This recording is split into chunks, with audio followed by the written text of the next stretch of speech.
शेतकरी मित्रांनो, वांगे असो, मिरची असो, टोमॅटो असो, इतर तुमचं कोणतंही पीक असू द्या, त्याचं खत व्यवस्थापन कशा पद्धतीने असलं पाहिजे. तर खत व्यवस्थापन हे कधीही बाजारभावाच्या हिशोबाने खत व्यवस्थापन असलं पाहिजे. एक दिवसाआड खत सोडा, ड्रिपचे सोडा 4 दिवसाला सोडा, साहेबांना सांगितल्यात शेड्यूल चालू ठेवलं पाहिजेत. तर हे असला धंदा बंद करा. खत व्यवस्थापन हे बाजारभावाच्या हिशोबाने जर केलो आपण तर आपल्याला कधीतरी 4 पैसे उरतील. तर शेतकरी मित्रांनो, ह्या व्हिडिओमध्ये आपण सविस्तर माहिती पाहणार आहोत की खत व्यवस्थापन कशा पद्धतीने करायचे. तर राम सांडोळचा शेतकरी या आपल्या चॅनलमध्ये सर्वांचे स्वागत आहे.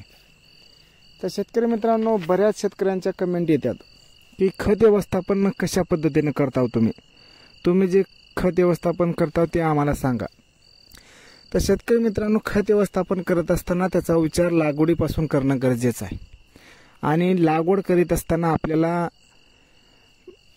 शेणखत सुद्धा जमिनीवर टाकून घेणं गरजेचं आहे. शेणखत मिळालं शेणखत टाका, लेंडी खत, गांडूळ खत, जे कोंबडं खत कोणते असो ते मिळेल ते टाकून घेणं गरजेचं आहे. आणि त्याच्यानंतर आपल्याला सर्वात महत्त्वाचा मुद्दा आहे तर भेसळ डोस. हे भेसळ डोस देणं गरजेचं आहे. तर हे भेसळ डोस खत व्यवस्थापनाचाच एक भाग आहे. तर भेसळ डोसला अतिशय महत्त्व आहे. तर भेसळ डोस हे चांगल्या पद्धतीचं भरून घेणं गरजेचं आहे. कारण पुढचं आपलं जे पीक आहे त्याचा हा पायाचा आहे. जसं बांधकाम मजबूत करायचं असेल, आपल्याला पुढे 4 मजली 5 मजली बिल्डिंग बांधायची आहे, तर त्याचा पाया पक्का करणं गरजेचं आहे. पाया मजबूत तर बांधकाम पुढचं मजबूत होणार आहे. तर पुढचं पाया मजबूत करण्यासाठी आपल्याला हे पाया मजबूत करून घेणं गरजेचं आहे. आणि त्याला महत्त्व भेसळ डोसला देणं गरजेचं आहे. भेसळ डोस हे जबरदस्त टाकणं गरजेचं आहे.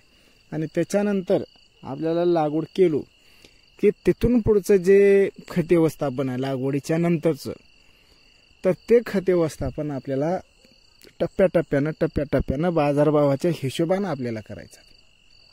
कारण मार्गदर्शन करणारे काही लोक आहेत की एक दिवसाड शेड्यूल देतात.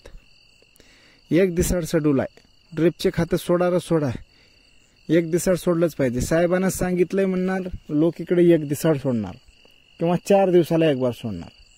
तर ही पद्धत चुकीची आहे. तर अशा पद्धतीनं खत व्यवस्थापन करून आपल्याला शेती परवडणारी नाही.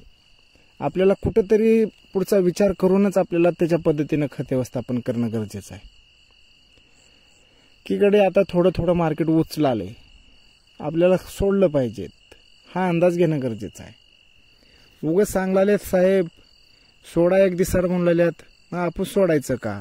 तर नाही. तर आपण भेसळ डोस मजबूत दिलेला आहे. त्याच्यामुळं आपल्याला गडबड नाहीच. लागवडीनंतर भेसळ डोस दिल्यावर लागवडीनंतर माझा एक वैयक्तिक अंदाज आहे की लागवडीनंतर कमीत कमी 3 महिने दिवस जरी आपण आपल्या पिकाला काही देना गेलो तरी आपलं पीक हे येऊ शकतंय.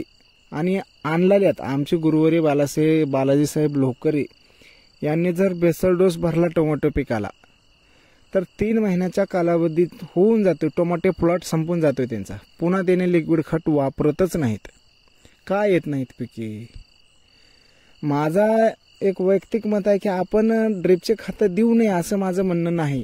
खत व्यवस्थापनामध्ये आपल्याला बाजारभावाचा विचार करून आपल्याला ड्रिपचे खतं द्यायचेत. उगाच साहेबाचं शेड्यूल आहे, 1 दिवसाआड सांगितल्यात, 4 दिवसाआड सांगितल्यात, सोडायचे का सोडायचे. हां, काय उपयोग आहे त्याला? काही उपयोग आहे का? तर असं करू नका. तुम्ही बाजारभावाचा विचार करून आपल्या खताचं नियोजन ठरवणं गरजेचं आहे.